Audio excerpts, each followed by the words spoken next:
కూటమి ప్రభుత్వంపై మాజీ ఎంపీ మార్గాని భరత్ రామ్ ఫైర్ అయ్యారు.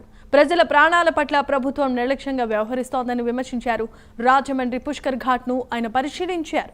గోదావరిలో పడవ బోల్తా పడిన ఘటనలో 2 ప్రాణాలు కోల్పోవడంపై మార్గాని భరత్ విచారం వ్యక్తం చేశారు.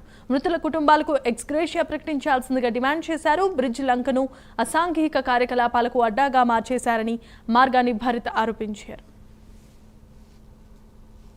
24 మంది వెళ్తే కొంత బోట్కి ఏదో చిల్లు పడిందని 12 మంది దిగిపోయారని చెప్తా ఉన్నారు. అంటే ఎందుకు వెళ్తున్నారు?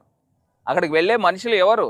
జాలర్లు వెళ్తున్నారా, వేటకి వెళ్తున్నారా, లేకపోతే అసాంఘిక కార్యక్రమాలు చేయడానికి వెళ్తున్నారా, దేనికి వెళ్తున్నారు? నిన్న ఎమ్మెల్సీ ఎలక్షన్ కౌంటింగ్ డే కూడా అని చెప్తా ఉన్నారు. దానిపైన కూడా అక్కడ వైన్ షాపులన్నీ కూడా రాజమండ్రి సిటీలో కానీ లేకపోతే మూసేయడం జరిగింది. ఎక్కడి నుంచి తీసుకుని అక్కడికి వెళ్తున్నారా? అసలు ఏం జరుగుతుంది? ఇది రెగ్యులర్ ప్రాక్టీస్ ప్రకారంగా జరుగుతూ ఉంది. దీనిపైన అసలు అధికారులు ఏ రకమైన చర్యలు తీసుకున్నారనేది అర్థం కావట్లేదు.